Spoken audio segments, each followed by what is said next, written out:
Bonjour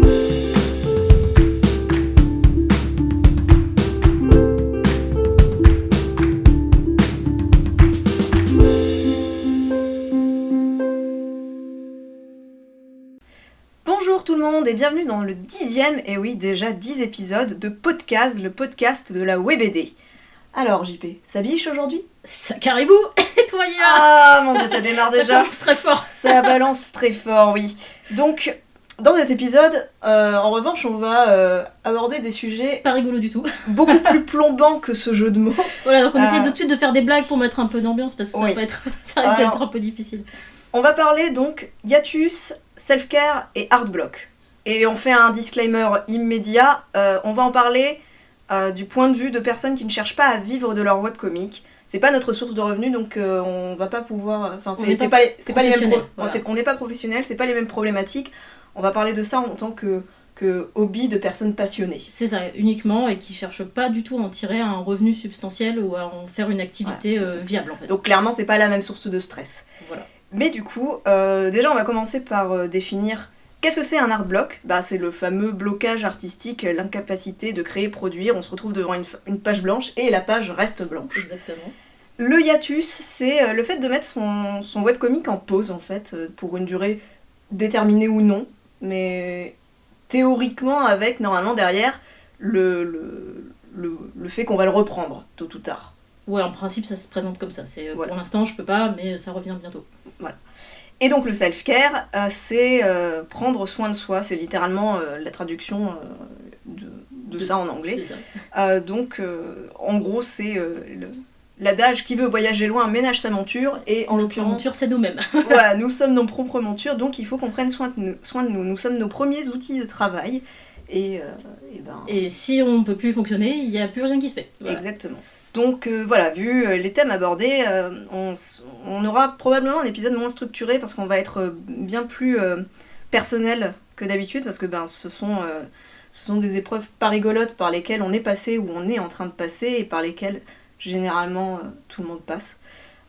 Donc on va pas tant donner de conseils aujourd'hui que partager nos expériences. Voilà, comme c'est pas de la technique, de toute façon, on n'aura pas des conseils particuliers à vous donner. Ça va vraiment être juste, on va vous raconter ce qui nous est arrivé.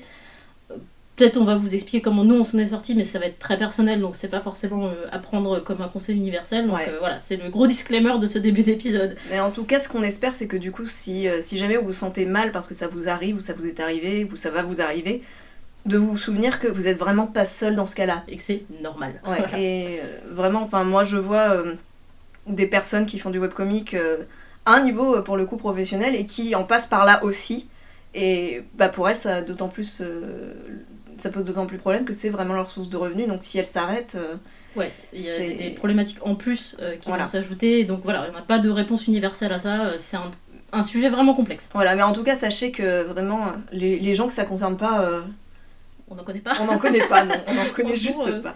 Ouais, bah déjà rien que l'art block, voilà mon premier thème entre guillemets de cet épisode, donc le fameux art block, je pense que ça nous arrive à tous, enfin vraiment ça t'est arrivé. Ça nous arrive à tous, et en plus, je pense, pour la plupart d'entre nous, ça nous arrive régulièrement. Voilà, c'est ça. L'art block, il a une caractéristique d'être cyclique. C'est que ça va, enfin, on va toujours avoir un moment où ça vient, où on est moins inspiré, où tout d'un coup on n'arrive plus à dessiner, où il n'y a plus rien qui va, et ça revient régulièrement, quoi. On n'en sort jamais vraiment. Enfin, en fait, on en sort, mais on retombe dedans. C'est vrai, c'est chronique, quoi. Mais ouais, l'Artblock, donc il y a ces fameuses analyses que vous avez peut-être vu passer, qui se présentent souvent sous forme de graphique, qui expliquent que ça arrive un peu dans les moments où on arrive bien à mieux voir ce qu'on fait, et du coup on voit beaucoup plus nos défauts et l'écart qu'on a avec des gens qui sont meilleurs techniquement que nous. Et en général, c'est accompagné d'un moment de déprime, on se dit je suis nul, je sais rien faire, j'aurai jamais ce niveau-là. Et ensuite, on se rattrape, donc on bloque un moment et après on se remet à dessiner, et là, du coup, on dessine de mieux en mieux. Et ainsi de suite, où l'œil va rattraper le poignet. En fait, souvent, c'est une fois qu'on a l'art block, ou cette phase où on est là, j'arrive à rien, il y a une phase qui va mieux, et après il y a une phase où au contraire on se sent vraiment bien, quoi, où ça va, ah super, j'ai fait des progrès, etc. Et ainsi de suite, en fait, c'est la courbe de progression normale, quelle que soit la discipline, en fait, tant que vous pratiquez quelque chose, vous allez avoir une progression qui sera jamais linéaire. On s'imagine facilement que il suffit que la courbe de progression, c'est une droite, alors que c'est une sinusoïde, quoi. Il y a des hauts, des bas, des paliers, en fait. Et ce qui est intéressant, c'est d'arriver justement à identifier ce pattern, parce qu'une fois qu'on l'a identifié, on va moins paniquer parce qu'on va se dire « Ah, mais j'arrive à ce stade-là où ça va plus », ça veut dire que je suis en train de progresser, en fait. C'est plutôt une bonne nouvelle, finalement. C'est que derrière, il va y avoir un gros level-up qui va arriver. Et moi, d'ailleurs, je peux en parler parce qu'en ce moment même, je suis dans cette courbe creuse où je vois tous les défauts et tous les manques, tous les écarts que j'ai avec des gens qui sont plus doués que moi. Et c'est un peu déprimant, même si je sais identifier le pattern, hein. Mais du coup, ça m'a pas... C'est plus une raison qui me provoque des hard blocks. C'est plus ça qui me bloque maintenant, parce que je sais ce que c'est. J'ai une certaine distance émotionnelle du coup avec ce que je fais et que je trouve un peu dégueulasse, et en me disant du coup que c'est que de la pratique. Et en fait, moi je profite de ces passages-là depuis que je sais que ça fonctionne comme ça pour me focaliser sur faire un peu des études. C'est-à-dire par exemple, je me focalise sur comment dessiner des bouches, où je récupère plein d'images de bouches d'artistes dont j'aime bien les bouches, et je les copie bêtement. C'est pas des trucs que je vais poster ensuite en disant regardez ce que j'ai fait, évidemment, parce que c'est des études, quoi, c'est des exercices, c'est pas de la création. Du coup j'ai fait ça avec des bouches, j'ai fait ça avec des épaules, j'ai fait ça avec plusieurs parties du corps parce que c'est ce qui m'intéressait, mais ça peut se faire avec d'autres choses, avec des décors, tout ce qui etc. vous intéresse, en fait. Enfin voilà, et du coup c'est aussi une façon de se dire en recopiant on comprend des trucs, on acquiert un peu comme des éponges, on retient les choses qui nous ont plu et on laisse de côté celles qu'on a le moins aimé faire, quoi. Et du coup, c'est une façon de continuer à progresser, même sans faire de la vraie création. Exactement. Ouais, c'est une bonne façon d'aborder le truc. En fait, tu laisses de côté ce qui pose problème, tu fais autre chose en attendant, et souvent, le cerveau, il va maturer dans son coin. Enfin, ça va travailler en tâche de fond, on s'en rend pas compte, mais quand on reprend le truc après, tout d'un coup, ça va mieux, et on sait pas pourquoi, en fait. Mais c'est tout simplement parce que, justement, on a pris cette pause, on a laissé passer un peu de temps, on a fait autre chose, et quand on revient, ça va mieux. Ça fait aussi partie du pattern, en fait. Ouais. Et du coup, toi, c'est ta façon de faire, c'est plutôt de travailler autre chose, en fait. Ouais, mais de rester quand même dans le milieu du dessin. Tu t'arrêtes jamais vraiment... Non, je m'arrête jamais vraiment de dessiner. Je pense que c'est du fait d'avoir fait des études d'art et ensuite d'être devenue une professionnelle dans le monde de l'art. Enfin, comme je disais, la distance émotionnelle, elle est vraie pour moi, mais elle le sera pas forcément peut-être pour des gens pour qui c'est déjà davantage juste un hobby. Ouais, et je pense... dans ce cas-là, faire une vraie pause de dessin, ouais, ça peut être une bonne solution. Je suis plus comme ça. Quand j'ai des problèmes de ce genre-là, c'est vrai que Enfin, moi, ça m'arrive d'avoir des périodes où je vais vraiment arrêter de dessiner. Ça reste court, mais par exemple, quand je pars en vacances, je dessine pas, quoi. Oui, évidemment.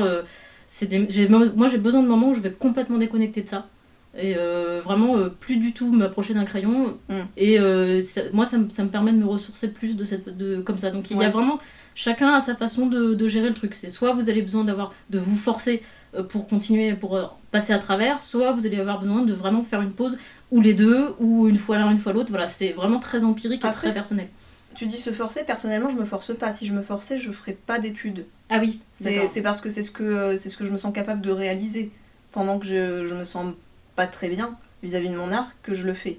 D'accord, il y a quand même un attrait... Non, je pense que justement, en fait, tu disais réussir à... Je sais plus ce que t'as dit, t'as utilisé une formule tout à l'heure, mais...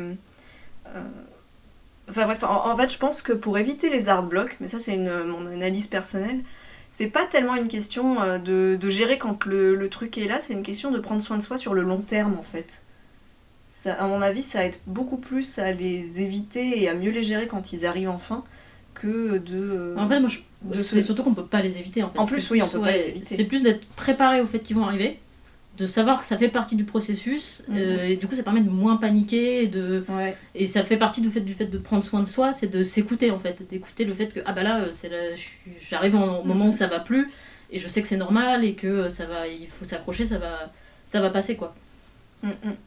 Mais pour en venir sur forcer, je sais pas, peut-être qu'il y a vraiment des gens qui fonctionnent comme ça, mais moi j'ai du mal à penser que c'est une bonne idée si on se force et que ça se fait vraiment dans la douleur. Ça dépend. Moi, j'ai un peu les deux approches. Moi, soit je déconnecte, soit vraiment j'arrête un petit moment, soit je vais plus ça va m'arriver de me forcer. Honnêtement, ça m'arrive. Ah ouais. Mais moi, j'ai le côté, enfin, c'est encore une fois, c'est ma façon d'être. Enfin, je sais pas, je suis comme ça. Ça va peut-être être dur au début. Je sais que je vais avoir besoin de me forcer au début, mais je sais que je vais être récompensée derrière. Que ça va être dur au début, mais que je suis récompensée de l'effort, d'avoir fait l'effort en fait. D'accord. Parce que derrière ça va mieux en fait. Ça, je passe plus un peu. Enfin, j'ai faire besoin du de sport. forcer pour que ça aille mieux derrière. Voilà, ouais, non mais c'est ça. C'est que tu te dis, j'ai pas envie d'aller à la salle, mais une fois que tu y es, t'es content quoi. Ouais. Enfin, moi, c'est plutôt une fois que j'en suis partie que je suis contente. Donc voilà, encore une fois, c'est vraiment personnel. C'est à chacun de trouver sa façon de le gérer, mais l'important à savoir, je pense, et qui nous concerne vraiment tous, c'est que ça nous concerne tous, et que ça arrive à tout le monde, cycliquement, etc., que c'est normal, il faut pas s'inquiéter, et c'est la plupart des cas, du temps, c'est pas grave, quoi. Non, surtout, enfin, il y a des artblocks qui peuvent durer longtemps, mais moi, de ce que je sais, c'est qu'ils sont relativement courts pour les gens qui comme nous, font vraiment beaucoup de dessins. Oui, il y a ça aussi, c'est que, en fait, c'est ça, c'est qu'on arrive sur le fait de la spécificité d'être autrice de webcomic. C'est que du coup, on est dans une production qui est constante, en fait. On est vraiment en flux tendu, on a des publications... On a la chaîne qui gratte à la porte. Qui gratte à la porte. C'est pas possible. Laisse la porte ouverte, hein. Ok. Bon, bienvenue. Donc, tu disais, on a des productions constantes. Oui, quand on est autrice de webcomic, du coup, on est dans un flux de production qui est très intense. Ce qui fait que quand l'Artblock arrive, ça peut nous amener à mettre notre webcomic en hiatus. Oui. Voilà. Parce que vraiment, on peut plus tenir les updates, tenir notre rythme de publication, et on est obligé quand même de informer entre guillemets notre audience que le webcomic prend une pause de durée plus ou moins déterminée ou indéterminée, quel qu'en soit. Enfin, on n'est pas obligé de donner les raisons, on peut dire j'ai des soucis perso ou pas. Juste le webcomic est en pause. Parce que l'Artblock c'est une minuscule raison parmi un océan d'autres raisons pour mettre son webcomic en pause, parce que la vie réelle, elle s'arrête pas pendant qu'on fait notre webcomic. Donc on peut avoir mille et une... Oui, mais ça peut être un problème. C'est ça, donc notamment toi, Guilla, qu'est-ce qui t'arrive en ce moment ? Est-ce que je crois que t'as mis Fans Frat en pause ? Ouais, mais ça fait longtemps déjà, parce que en fait, je blâme tout sur le travail à temps plein. Très honnêtement, en fait, ça a démarré comme ça, c'était il y a même presque 2 ans maintenant que j'avais un bon backlog de pages, et en fait, j'étais juste tellement crevée le soir en rentrant que je pouvais pas m'y remettre. Surtout que les parties qu'il fallait que je fasse, c'était du découpage de planches, ce qui consomme le plus de jus de cerveau, je trouve.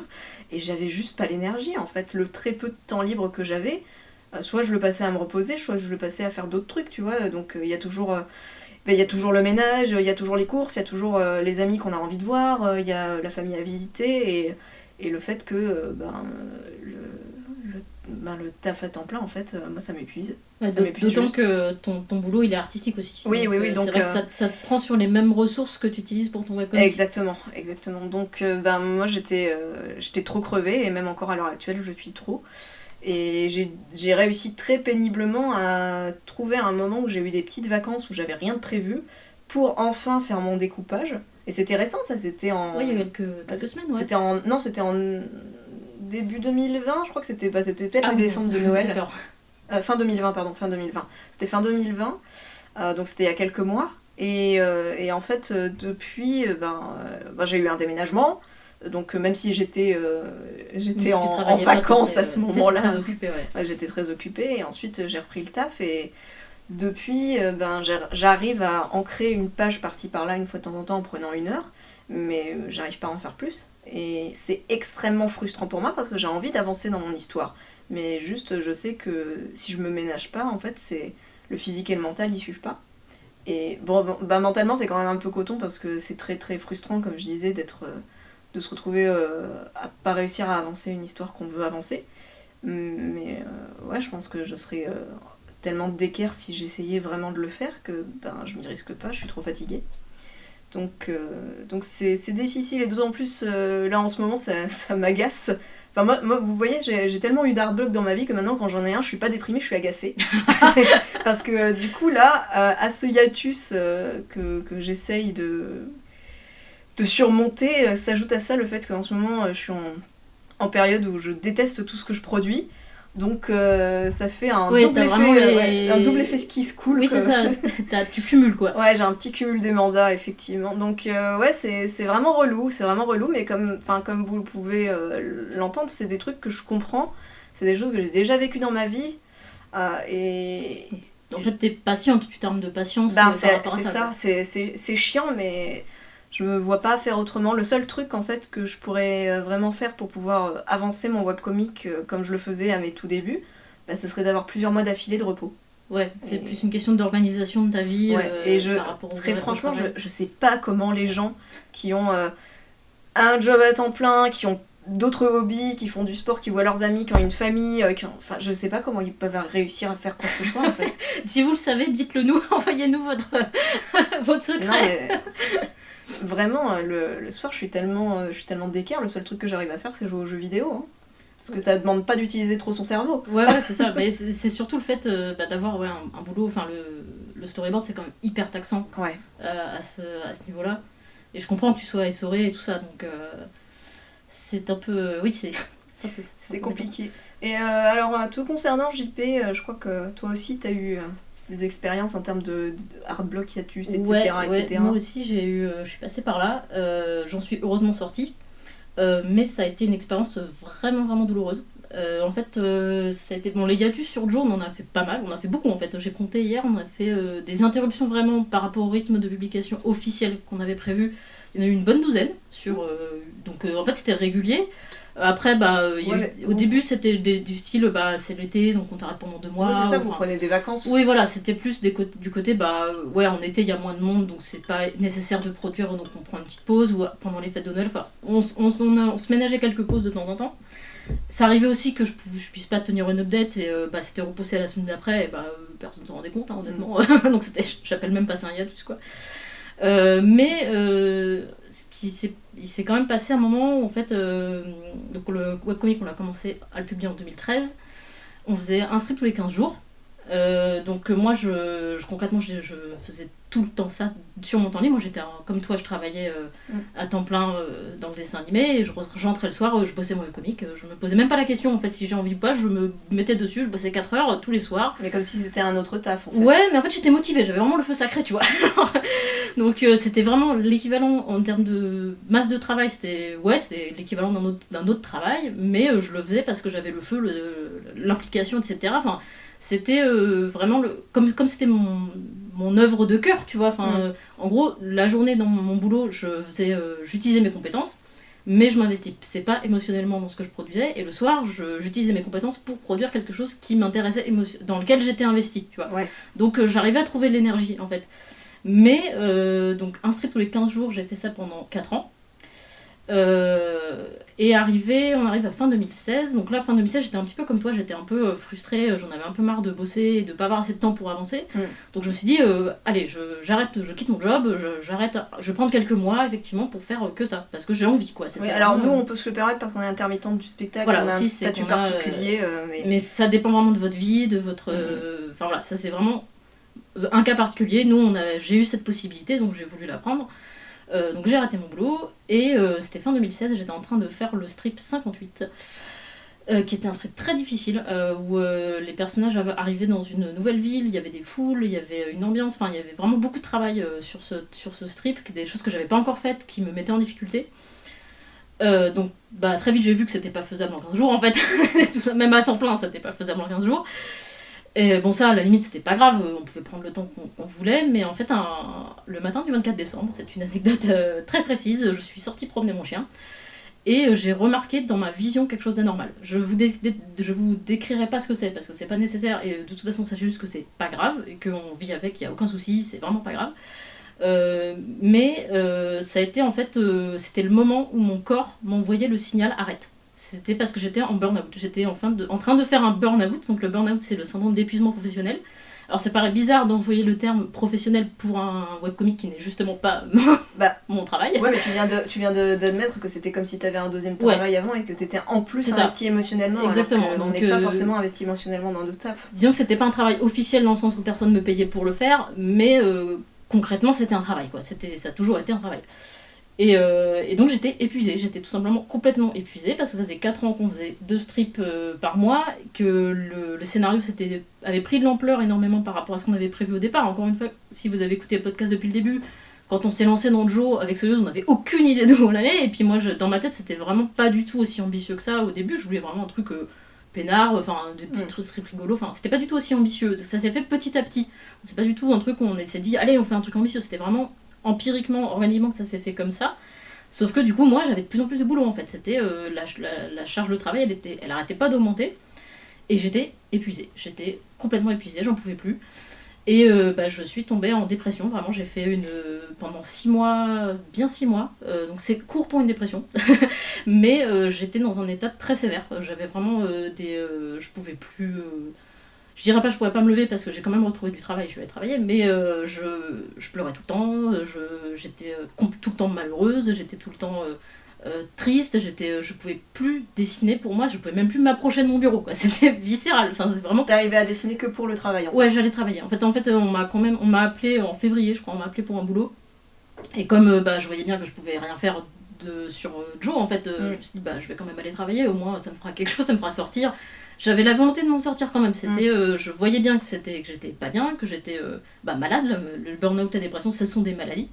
J'ai aussi consulté, j'ai eu la chance d'être bien entourée par mon mari, etc. Et je suis allée consulter des professionnels, j'ai vu des psys, j'ai essayé de faire des thérapies, tout ça. Enfin, vraiment, j'ai essayé de m'en sortir quand même. Enfin, j'ai employé je suis pas restée enfin voilà, je voulais m'en sortir, quoi. J'étais très malheureuse, mais je voulais m'en sortir. Mais ça a été un moment très douloureux à passer. Et finalement, j'en suis sortie grâce à un livre que j'ai lu, qui est arrivé un petit peu... Enfin, c'était vraiment le hasard, quoi. Enfin, on est allé chez des amis à nous et ils nous ont parlé de ce bouquin. Comme vraiment, ça aurait pu ne pas arriver du tout. Mais on l'a acheté et ce livre, il m'a sauvé la vie. Enfin, je peux pas le dire autrement. Enfin, ça me paraît toujours bizarre quand je le dis parce que c'est qu'un livre et que si ça se trouve quelqu'un je vous le recommande, vous le lisez, vous voyez pas l'intérêt, donc je peux pas mais moi il m'a sauvé vraiment. J'ai lu ce livre. Et c'est quoi ce livre? Ça s'appelle le titre français est nul. Okay. En anglais ça s'appelle Big Magic, ils l'ont traduit comme par magie, donc ça fait vraiment cucu comme titre. C'est un livre d'Elisabeth Gilbert, une autrice que je ne connaissais absolument pas et je n'ai lu aucun de ses autres livres d'ailleurs. Et ça parle de créativité. Le sous-titre en fait du livre c'est Vivre sa créativité sans la craindre. Et c'est vraiment, ça parle, enfin, tout ce que j'ai lu dans ce livre, c'était ce que j'avais besoin d'entendre à ce moment-là. C'était vraiment, ça m'a remis tout en place dans ma tête, quoi. J'avais l'impression que dans ma tête, c'était un champ de ruines, et que le livre, il a tout remis, pof, et impeccable, ça allait beaucoup mieux après. Enfin, ça n'a pas été aussi radical que ça, mais ça m'a vraiment mis sur la bonne voie, en fait. Parce que ça m'a remis les idées en place. Ça m'a permis de prendre le recul suffisant sur mon investissement émotionnel qui était trop fort en fait, sur des attentes que j'avais qui étaient irréalistes, parce que comme j'étais très très investie dans Joe, que vraiment je donnais tout ce que j'avais sur Joe, j'étais investie émotionnellement, j'étais investie techniquement, je donnais vraiment le maximum de ce que je pouvais donner, je le donnais dans Joe, quoi. T'étais investie physiquement aussi? Oui, du coup, c'était beaucoup de travail, etc. Et en retour, je trouvais qu'on n'avait pas assez de retour du public. J'étais très très déçue, en termes de quantité je parle, pas parce qu'on a toujours eu des gens qui nous suivent depuis le début, que je remercie, que j'embrasse, heureusement qu'ils sont là. Et ça me fait toujours énormément plaisir, mais Internet c'est un peu un miroir déformant. Ouais. Sur Internet on va voir tout de suite Boulet, Laurel, les auteurs qui ont énormément de public, et qui peuvent faire des Kickstarter où ils récoltent 200 000 balles. Mais on voit que ceux qui réussissent, voilà. On connaît pas tous ceux qui c'est ça, c'est la partie émergée de l'iceberg, et c'est un cercle vicieux en fait, ça s'auto-entretient. Comme ils sont visibles, on les voit, et comme on les voit, on voit pas les autres. Enfin, oui. Et du coup j'étais frustrée en fait, je me disais mais qu'est-ce qu'il faut que je fasse pour que ça marche? Enfin vraiment, je donne tout ce que j'ai, je fais le maximum, et ça ne marche pas, à mes yeux ça ne marchait pas, c'est complètement faux. C'était un biais que j'avais, de me dire ça ne marche pas, alors qu'en fait... il n'y a pas de moyen de mesurer ça. C'est une illusion de vouloir le mesurer. Et surtout, il fallait pas que j'attende ça en fait. Il fallait pas que je fasse ce webcomic dans l'espoir d'avoir un retour du public quel qu'il soit. Il fallait que je me ressente sur le fait que je fais cette histoire parce que j'ai envie de la faire, point final. Et que la faire me procure du plaisir, de la joie, et que je suis contente que cette histoire existe, juste pour moi en fait. Même si on la publiait pas, je devrais être heureuse de la faire. Et du coup, j'ai réussi petit à petit à m'en remettre. Bon, j'ai été aidée, comme j'ai dit, j'ai vu des professionnels, j'ai été sous médicaments, j'ai pris des antidépresseurs. Et finalement, donc j'ai arrêté de dessiner en décembre et j'ai recommencé en août. Voilà. Ça va, c'est pas très long. C'est pas si long que ça, enfin sur le jour vraiment. J'ai repris août et on a repris la publication en novembre 2017. Donc ça fait 11 mois d'arrêt de publication. Entre temps, j'ai aussi vraiment. J'ai vu avec Soyuz que un strip tous les 15 jours c'était pas possible en fait. C'était humainement pas possible. Énorme, c'est un rythme effréné en fait. Ça aurait été possible si on faisait des strips de 4 cases, tu vois. mais des strips de 20 cases avec du décor, des foules et machin, c'était juste pas possible. Donc ça, déjà en prendre conscience, agir en conséquence, c'est-à-dire non, c'est plus possible. Donc on a décidé qu'on faisait un strip tous les mois et franchement c'est bien, c'est pas plus. Et aussi, si jamais je peux pas... à l'heure actuelle, en fait, c'est assez chaotique. Hein, les updates, elles sortent un peu quand elles veulent. Ouais, elles sortent. Ouais, voilà, c'est ça. Maintenant, je me mets plus aucune pression là-dessus. Vraiment, je suis complètement...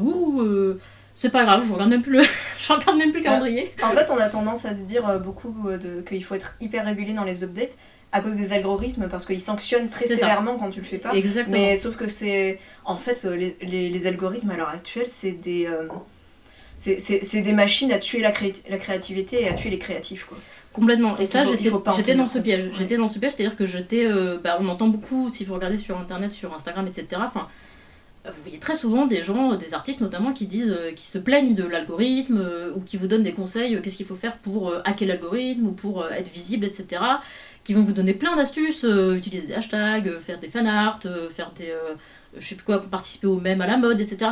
Le mermaid, les trucs comme ça, pour se faire découvrir à ces moments-là. Sauf que c'est des conseils qui sont intéressants, mais le défaut, c'est que le but, il est mauvais, en fait. À mon sens, c'est pas un bon objectif. Ouais. C'est un but d'accumuler des personnes qui vont te suivre dans une logique hyper productiviste, donc c'est pas viable, en fait. C'est-à-dire qu'il y a quand même de fortes chances qu'au bout d'un moment, vous vous épuisiez à le faire pour un résultat qui sera jamais satisfaisant, et surtout que vous preniez plus de plaisir à faire ce que vous avez envie de faire. Parce que si tu fais tous les mêmes à la mode chaque mois, tu passes tout ton temps à ça et tu fais jamais le webcomic que tu as envie de faire. Exactement, voilà. Ou même faire des fanarts, t'as peut-être pas envie de faire des fanarts. Moi j'ai oublié de le mentionner, mais quand j'ai pas trop d'énergie ou que j'ai des artblocks, faire des fanarts, justement, c'est l'un des trucs où j'arrive encore à produire, parce que j'ai pas besoin de penser au design du personnage. Ouais, ça peut être aussi... ça peut être tant que c'est récréatif, tu vois. Tout ça, vous pouvez le faire, il n'y a aucun souci. Simplement, faites bien attention à ne pas devenir l'esclave de ça, en fait. Et en plus de ça, on parlait de la régularité des updates. Ouais. Et ça, c'est vrai que quand on commence un webcomic, il y a un côté institutionnel dans le webcomic, informel mais institutionnel, qui fait que le webcomic il doit être updaté régulièrement. Tu vois, c'est un peu t'as l'impression que tu signes avec ton sang pour faire ton webcomic et l'updater toutes les semaines, quoi. Alors que en fait non. En fait, vous faites ce que vous voulez. Il y a pas la police qui va venir vous tomber dessus. Police du webcomic, vous n'avez pas fait d'update la semaine dernière. Surtout qu'on vous le vend comme le moyen d'avoir de l'audience, alors que c'est complètement faux. Ouais, c'est pas forcément vrai. C'est complètement faux. C'est honnêtement, vraiment, ça je pense c'est un gros mensonge auquel il ne faut pas croire. J'aimerais tellement que ce soit vrai que juste en postant ce qu'on aime faire sur internet, ça trouve de suite le public que ça va intéresser. Mais en fait, c'est même pas dit que la personne qui aimerait le plus ce que vous faites, elle arrivera jamais à trouver ce que vous faites. C'est triste à se dire, mais c'est vrai. Et il faut en avoir conscience. Il faut vraiment... il y a une illusion dans laquelle il faut pas marcher parce qu'elle vous emmène dans le mur et dans les situations que j'ai vécues et que je ne recommande à personne. Vraiment, il faut pas se mettre... faut pas en arriver là, quoi. C'est absolument pas souhaitable et ça ne profite à personne, quoi. Ouais. Et je voudrais revenir sur un truc que je voulais dire tout à l'heure avant que j'oublie. En fait, juste avant qu'on parle des régularités d'update, on parlait de fanart. Et j'ai vu arriver ça énormément. Et beaucoup à des gens, des jeunes et des moins jeunes, mais des gens qui en fait commencent à bâtir une ambiance sur un style ou parce qu'ils font des fanarts de tel fandom et qui en fait, généralement quand on est créatif, on a envie de faire plein de trucs. C'est rare qu'on s'enferme dans un truc très très particulier. On dévie forcément un petit peu à des moments-là. Et en fait, c'est des gens qui finissent par se plaindre ou par créer d'autres comptes ou par supprimer leurs comptes ou quoi, qui sont pas forcément des réactions adéquates, mais parce qu'ils disent, en fait, mon audience n'attend que ça de moi, et si je fais autre chose, mes chiffres s'écroulent. Ouais, c'est triste quoi. Ouais, c'est triste. Et du coup, c'est pour ça qu'il faut, même si on a une audience, il faut d'autant moins tenir compte de ces chiffres parce que sinon, c'est une autre forme d'enfermement en fait. On essaye constamment de plaire à des gens avant de soi-même trouver du plaisir. Ouais, exact. Et c'est ça, exactement. Et c'est vraiment le truc à garder en tête, et il faut être vigilant par rapport à ça quoi. Et c'était donc voilà, c'est ce qui fait qu'on doit parfois mettre son webcomic en hiatus, c'est qu'on est fatigué, qu'on a plein de raisons de le faire, mais il faut pas hésiter à le faire. Si ça va plus, vous forcez pas en fait. Ouais. Si se forcer, en gros, l'idée c'est que il y a plein d'injonctions qui vous arrivent. Il y a l'injonction de poster régulièrement, l'injonction de suivre, mettre les hashtags ou machin pour hacker les algorithmes, être visible, etc. Quelle plaie. Voilà, c'est une plaie. Ouais. Moi, le seul truc que je vous recommanderais de faire, ce serait de mettre quand même, de poster son webcomic sur plusieurs sites, d'avoir des miroirs, juste parce qu'en fait, à moins de payer son propre site, n'importe quel site peut disparaître du jour au lendemain. SmackGIF par exemple, on en avait parlé dans les premiers épisodes de podcast, et bien depuis, ça a disparu. Donc tous les gens qui avaient posté leur webcomic que sur SmackGIF, soit ils se retrouvent maintenant à devoir le reposter ailleurs, soit dans certains cas ils ont peut-être perdu leur sauvegarde parce qu'ils avaient perdu leur fichier. Donc c'est un peu de travail en plus, mais c'est le seul truc que je recommanderais vraiment de faire. Ce serait d'avoir au moins un miroir. Oui, d'avoir posté votre webcomic à au moins 2 endroits pour avoir une sauvegarde. Et vraiment pas pour faire essayer de trouver davantage d'audience ou quoi, mais exactement. Dans un but de préservation quoi. Ouais, c'est un bon conseil de IA. Et en dernier lieu, si vraiment le hiatus se prolonge trop longtemps et que en fait vous n'arrivez pas à vous y remettre, et c'est pas grave en fait. Vous avez le droit d'arrêter. Ouais. Vous avez tout à fait le droit de dire que tant pis, ce projet, je pouvais pas aller plus loin et puis je vais passer à autre chose et c'est pas grave. C'est pas grave du tout. Il faut pas vous rendre malade encore une fois. En fait, le hiatus, je pense, ça fait partie du self-care qu'on évoquait tout à l'heure et dont on va un peu plus parler ensuite. C'est un moyen tout à fait normal et sain de prendre du repos et de prendre du recul. Et dans certains cas où on a un mal-être par rapport à ce qu'on produit, en fait, de se demander pourquoi j'ai ce mal-être. Est-ce que c'est parce qu'il y a un truc qu'il faudrait que je change dans ma façon de faire ? Ou est-ce que c'est parce que, en fait, ce webcomic, ce projet, j'ai plus envie de le continuer ? Exactement, parce que moi, ce qui m'est arrivé par rapport à Joe, c'était pas par rapport à Joe, c'était pas Joe le problème. C'était pas que la BD me plaisait plus, c'était pas que j'avais plus envie de continuer l'histoire et que j'avais envie de faire autre chose, c'était tout le reste en fait. Tout ce que je m'étais mis en tête de manière pas très pertinente et qui m'avait fini par me bouffer, mais en fait j'avais quand même envie de continuer cette histoire. Donc, mais ça peut arriver que ce soit complètement l'inverse, que ce soit. C'est pas du tout une question d'audience ou quoi, c'est juste cette histoire elle résonne plus en vous, ou finalement vous avez besoin de passer à autre chose, et vous forcez pas en fait. Vous forcez pas, écoutez-vous, et puis c'est pas parce que vous abandonnez le webcomic pendant un temps que vous pourrez plus jamais en faire. La vie est longue. Elle est à la fois courte et longue, mais bref. Voilà, écoutez-vous et il faut pas se mettre des injonctions trop arbitraires en tête. Voilà. Et puis quand bien même vous décideriez d'arrêter définitivement le webcomic, vous avez le droit aussi. Aussi, c'est vraiment pas grave. Le parcours créatif d'une personne, il sera jamais linéaire. Quoique, je pense que c'est... Bon, je connais pas tout le monde, mais je pense que si on est créatif, il faut qu'on accepte l'idée que c'est fluctuant. La créativité, c'est fluctuant. C'est les montagnes russes. Au cours de votre existence, il y a des moments où vous serez très inspiré, vous aurez envie de faire plein de choses. Des moments où vous aurez plus du tout envie, et c'est normal en fait. C'est pas grave, c'est par essence...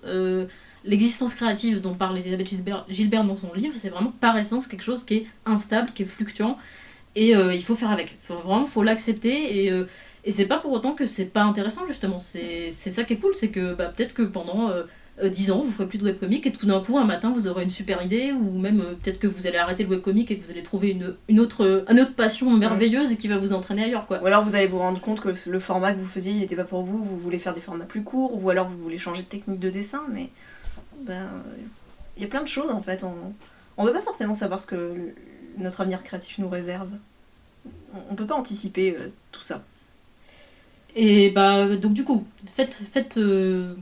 prenez soin de vous. Voilà, la grosse conclusion, on n'est pas à la conclusion, mais l'idée vraiment dont vous voulez parler dans ce podcast, dans cet épisode, c'était l'importance du self-care et de prendre soin de vous, parce que, encore une fois, vous êtes votre propre outil de travail. Et au-delà de ça, vous êtes un être humain, et voilà, vous déjà, êtes donc, de base, vous avez intrinsèquement plus de valeur que tout ce que vous produisez. Merci, absolument. Donc, mettez pas votre santé en danger pour votre webcomic. Vraiment, si vous en arrivez là, c'est qu'il y a un problème grave et qu'il faut arrêter, quoi. Il faut le traiter, ça ne peut pas continuer, ce n'est pas viable. Donc il y a des choses qui... Enfin, moi je sais qu'il y a aussi une chose qui m'a aidée dans cette épreuve que j'ai traversée.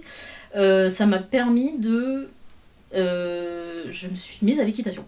Ah, c'est à ce moment-là que tu as démarré l'équitation. Complètement, je m'en souviens très bien. C'était justement, je voyais j'étais avec une des psys que j'ai eues.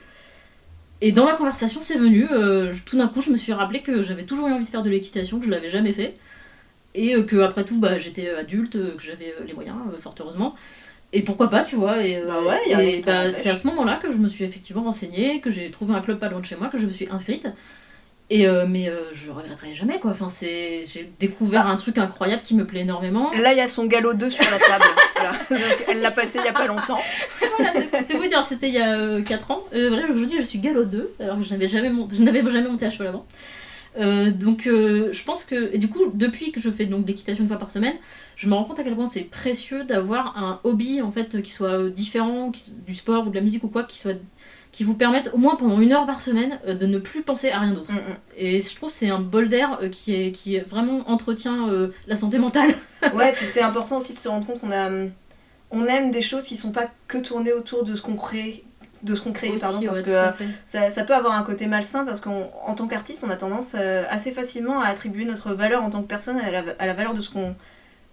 la valeur estimée de ce qu'on produit, de ce qu'on crée. Absolument. Et ça, c'est vraiment... Il faut vraiment qu'on fasse très attention à ça. Parce que, comme je le disais au démarrage de cette partie, en tant qu'humain, vous avez intrinsèquement plus de valeur que ce que vous créez.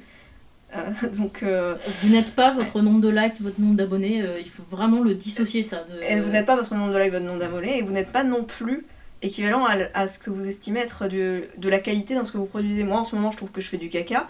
C'est pas pour autant qu'il faut que je me dise, je suis un caca, du coup. Absolument, hier. Sinon, ce serait compliqué pour moi d'être assise à côté de toi.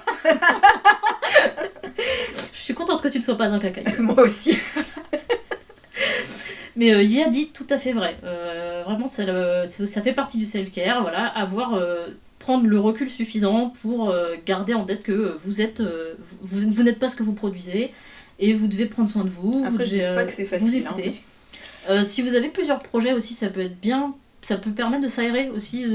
S'il y a un projet qui en demande moins qu'un autre, voilà. Un qui est en noir et blanc, un qui est en couleur. Si vous êtes très créatif et que justement vous avez beaucoup de choses à dire, le fait d'avoir plusieurs projets, ça peut vous aider justement à... Quand vous se bloquez sur l'un, vous allez sur l'autre. Voilà. Et encore une fois, c'est vraiment selon les gens, quoi. Ça dépend si vous êtes comme ça ou pas. Oui, après vous pouvez aussi... nous on a de la chance quand même avec nos métiers que des fois on peut avoir des longues périodes de pause pour pouvoir avancer un peu plus vite et ensuite avoir un backlog de pages comme ça a été mon cas pendant longtemps. Mais du coup pour ceux qui ont un travail, une vie pas d'intermittent du spectacle, je pense que ça dépend de vos personnalités aussi, mais voir si vous préférez avoir des plages horaires organisées. Comme si c'était, comme toi, t'as ton équitation 1 fois par semaine, tu sais que c'est le moment où tu vas t'y consacrer. Donc avoir un moment dans votre semaine où vous savez que vous allez faire votre webcomic et ensuite le reste du temps vous êtes libre. Ou alors faire selon l'envie du moment, ça vous prend comme une envie de pisser à un moment, vous dites là l'inspiration me prend et du coup je vais dessiner. Mais ça c'est vraiment, je pense que ça dépend vraiment des individus. La clé c'est la flexibilité en fait. Je pense plus on s'enferme dans des trucs un peu rigides de je dois faire ci, je dois faire ça, je dois avoir tant d'abonnés ou tant de trucs, tant de retours sur investissement, et plus on a de chances que ça se passe pas bien à un moment donné en fait. Oui, en fait il faut être magnanime avec soi-même. La vie c'est pas évident. Il y a beaucoup de choses à gérer et il y a beaucoup de choses à gérer qui nous tombent sur la gueule au dernier moment. Donc si en plus de ça on s'impose des trucs qui sont durs à tenir avec quelque chose qui est censé nous faire plaisir, on s'en sort pas quoi. C'est ça, c'est comme tu l'as dit, c'est censé nous faire plaisir. Il faut jamais le perdre de vue. On fait un webcomic pour avant tout pour nous, pour notre on a un élan créatif, quelque chose qu'on a envie de sortir de soi, et c'est le cœur de notre motivation. Si on commence à attendre autre chose, ça risque d'être plus ça risque de dévier sur une pente glissante, quoi. Ouais. Du coup, moi, me concernant, à l'heure actuelle, je peux juste continuer à prendre mon mal en patience jusqu'à ce que j'ai de nouveau plus de temps libre. Je pense qu'il n'y a que ça pour moi. Et continuer une fois de temps en temps quand j'arrive à me sentir d'attaque un soir. Ouais, c'est ce que tu as déjà fait. Ouais, c'est ça, c'est ce que je fais en ce moment, mais c'est pour dire... Enfin, moi, c'est ma façon de me ménager. Et, le seul truc... Mais en fait, le seul truc qui est chiant, c'est que plus le temps passe, plus c'est frustrant, parce que moins j'avance. Donc, t'avances quand même, en fait. Ouais, j'avance quand même, mais bon. C'est pas... On dit pas que tous les conseils qu'on donne, c'est simple. Hein, mais... Non, c'est pas facile du tout. On va passer... Surtout que moi, Fangs and Fright, c'est loin d'être le seul projet sur lequel j'ai envie de me pencher. Et là, je suis pas capable du tout de jongler avec plusieurs trucs de front. Ouais, tu veux vraiment finir Fangs and Fright? Non, je veux pas forcément finir Fangs and Fright, mais j'arrive pas à avoir du temps juste pour un projet. Ouais. Tu vois, donc j'arriverai pas à en avoir pour plus. Oui. Donc ouais, c'est pas toujours simple à gérer, mais j'essaie de faire passer ma santé et mon bien-être avant. Oui, parce que de toute façon, tu peux pas mettre la charrue avant les bœufs. Voilà, exactement. Ouais, et toi, du coup, clairement, ça va mieux qu'il y a quelques temps. Heureusement. Moi, du coup, je suis repartie sur les chapeaux de roue.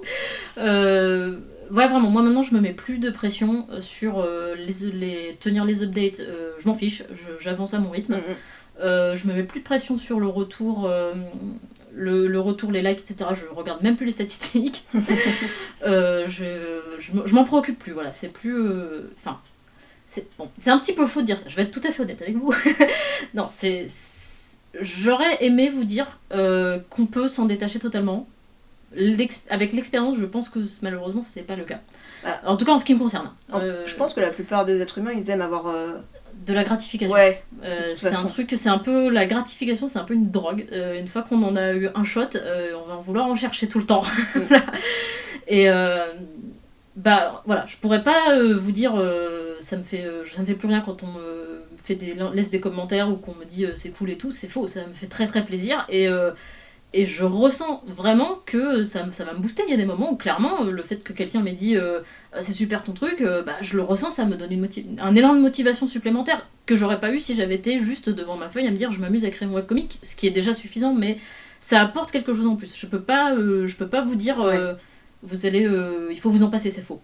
Vraiment je peux pas vous dire ça serait de mauvaise foi. Donc par contre ce que j'ai fait c'est que je me suis recentrée sur quelques personnes seulement que je connais plus ou moins personnellement, qui me suivent depuis longtemps, et ces personnes là je sais que elles vont toujours me donner un feedback qui me fera toujours plaisir, et je vais plus me focaliser sur le retour de ces personnes là que sur le nombre en fait, voilà, la qualité plutôt que la quantité. Voilà, et ça me permet d'être quand même plus à l'aise, j'ai une relation plus saine maintenant avec le retour, maintenant que j'ai fait la part des choses et que j'essaye de prendre du recul, et quand j'ai des moments où la frustration revient, parce que je sens que ces émotions que j'ai ressenties quand j'étais vraiment pas bien, elles reviennent, je peux pas l'empêcher, pareil, ça revient de temps en temps, cycliquement encore une fois. Maintenant, vu que j'ai vécu ça, c'est comme pour l'art bloc, j'ai reconnu le pattern, et quand ça m'arrive, quand j'ai des moments où je me décourage, où je me redis, vraiment je le revois, c'est des trucs qui reviennent en boucle en fait, je me redis les choses que je me disais, et je les identifie, je me dis ah ça revient, je me redis mais à quoi bon, mais vraiment quel gâchis, c'est pas juste, quel numéro au moins, et je le laisse passer en fait, maintenant je l'accepte, je me dis voilà, là je suis pas bien, je vais attendre que ça passe. Tout simplement, je vais laisser accepter cette émotion, laisser me submerger, peut-être je vais pleurer un coup, j'en sais rien, être pas bien pendant un moment, mais je sais que je vais juste la laisser passer, et elle va passer d'elle-même, elle va s'atténuer d'elle-même, et derrière je vais pouvoir reprendre un peu le dessus et me remettre dans le moment où je prends du plaisir à créer en fait. Ouais. Je disais à Jackpot avant qu'on démarre le podcast que c'est les artblocks cycliques et ce genre de choses cycliques, où une fois qu'on sait que c'est cyclique et qu'on les identifie, c'est comme quand on a nos règles, donc pour les personnes qui ont eu leurs règles, vous savez de quoi je parle, quand on se met d'un coup à être déprimé ou à être hyper à fleur de peau, genre on voit une photo de bébé chien et on se met à pleurer parce qu'il est trop mignon, moi ça m'est arrivé, et je me dis « Ah mais oui, c'est parce que la semaine prochaine j'ai mes règles, c'est pour ça !» Et du coup ça permet... Cette métaphore est terriblement pertinente. Oui. Mais du coup quand on commence à se sentir déprimé comme ça et qu'on se dit c'est parce que j'ai mes règles, c'est hormonal, quand on commence à se sentir déprimé parce qu'on trouve qu'on fait de la merde, on se dit ah mais c'est parce que je suis dans cette période de l'art block donc c'est normal, mais ça aide de suite à avoir un certain recul et à mieux gérer ces émotions là. En gros, être créatif c'est comme disposer d'un utérus fonctionnel. Et bon, c'est à la fois un beau cadeau et un terrible fardeau. Ouais, bon courage. À nous tous, y compris à nous deux. Exactement. Je te souhaite de sortir de ton hiatus et que tu retrouves le bonheur que tu as à créer cette histoire. Et moi, vraiment, j'attends la suite avec... moi aussi, je suis très heureuse de la voir. Mais j'attendrai le temps qu'il faudra. Et vraiment, je te souhaite surtout de retrouver le plaisir que tu as à le faire, quoi. Le plaisir est pas parti, c'est juste que je suis épuisée. Le temps pour le faire. Voilà, c'est vraiment une question de temps pour moi. Mais du coup, petite conclusion. Ouais, on va conclure du coup cet épisode qui était un petit peu, on espère pas trop plombant, qui remue des choses. Enfin, on va pas se mentir. Hein. On a fait 3 blagues, je crois, donc ouais, ça va. On a rempli notre quota. La conclusion, ça va pas vous surprendre, hein, mais comme a dit une personne célèbre, on n'est pas venu ici pour souffrir, ok ? Ok. Ne faites surtout pas comme moi. Ne vous rendez pas malade pour un webcomic. Vraiment, je suis le pire exemple à suivre. Ça ne vaut vraiment pas la peine. C'est bien trop démesuré pour ce que c'est. Encore une fois, il y a un paradoxe à accepter, à arriver à entendre et à intérioriser. En tant qu'auteur, qu'autrice de webcomics, c'est que votre webcomic c'est quelque chose d'extrêmement important pour vous. Ça va être vraiment votre bébé, l'œuvre de votre vie, enfin le truc dans lequel vous allez vous investir le plus dans un certain moment donné de votre vie. Mais à la fois, ce n'est qu'un webcomic, ce n'est qu'une bande dessinée. C'est vraiment pas important en fait. Ça n'a vraiment, si votre webcomic s'il n'existait pas, le monde tournerait pareil. Vraiment, ça n'a aucune importance. C'est pas grave s'il y a des pages qui sont un peu ratées, des dessins qui ont été un peu bâclés. Il faut arriver à, dans votre tête, avoir à la fois je suis très investie, c'est très important, et à la fois c'est vraiment rien du tout. Ce n'est pas grave, ce n'est rien, ça n'a aucune. C'est le truc le plus trivial qui existe. Et c'est la seule façon de rester sain d'esprit en fait, de garder votre mental intact et de rester et de continuer surtout à prendre du plaisir à créer. C'est ça.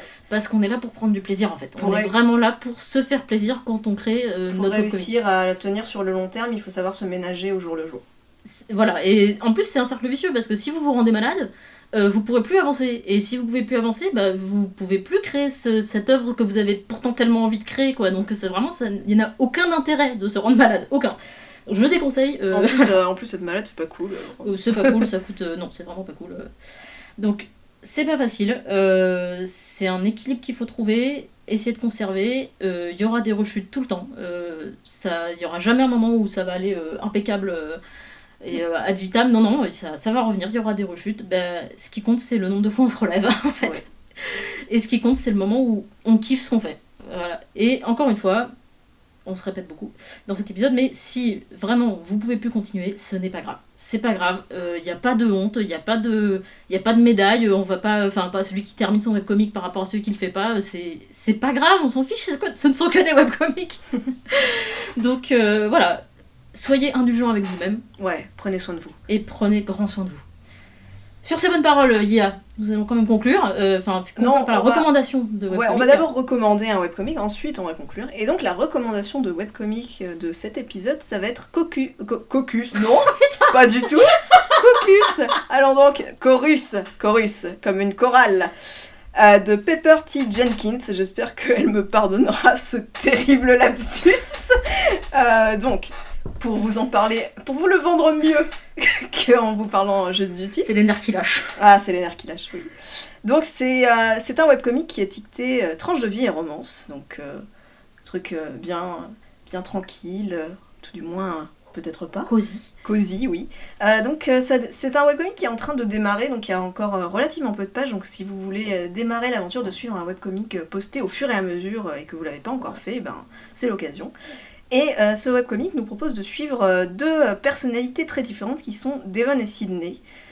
L'un d'entre eux écrit, l'autre chante, l'un est introverti, l'autre extraverti, et leurs destins vont se lier autour du carnet de texte de Devon retrouvé par Sydney que cette personne va utiliser comme inspiration pour les chansons de son groupe. Et c'est une histoire très, très, très agréable à lire, et surtout Pepper, c'est quelqu'un que je connais aussi depuis un certain temps. Elle est très investie dans ce qu'elle produit et vraiment elle mérite. Elle a pas fait que ce webcomic là, elle en a fait d'autres aussi que vous pouvez découvrir et elle mérite vraiment qu'on s'intéresse à son travail parce qu'elle s'y investit énormément et franchement c'est cool. Lisez Chorus. Ouais. Voilà. La façon dont elle pas dessine mais représente les chants est très sympa. C'est vrai qu'il y avait des astuces graphiques intéressantes dans son chapitre. Ouais. Donc voilà, la recommandation de lecture. Et donc c'est la fin de cet épisode de podcast, on vous remercie d'avoir écouté. On espère que ça vous aura aidé, sincèrement. Oui, on espère que c'était pas trop... que vous vous sentez moins seul si vous avez des soucis. Donc n'hésitez pas, comme d'habitude, à nous laisser des commentaires, des likes, vous abonner à la chaîne. On se retrouve bientôt dans le prochain épisode de podcast qui va parler de...